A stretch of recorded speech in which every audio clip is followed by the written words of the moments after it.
Welcome. In front of me is a HUAWEI Nova 8i, and today I'll show you how to enable and set up the Do Not Disturb mode.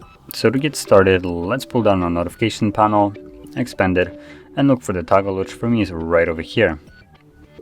So once you find the toggle, you simply want to hold it by the first time. This will take you to the settings where you can customize how it will function. So from here, we have things like schedule, so we can add one or use the one that is already pre-made.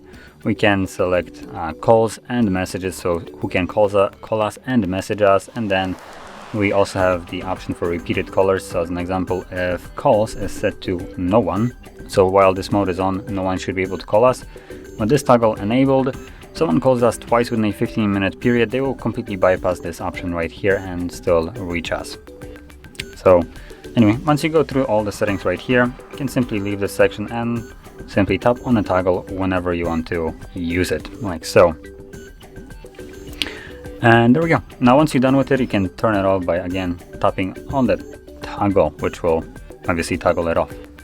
And if you're going with the scheduled route, so let's go back here with this having enabled, or if you created your own, then just make sure that this is toggled on. You don't actually need to toggle it from here. The phone will do it itself whenever the time approaches for it to actually turn on. So anyway, this is how you'd set it up and use this Do Not Disturb mode feature. And if you found this video helpful, don't forget to hit like, subscribe, and thanks for watching.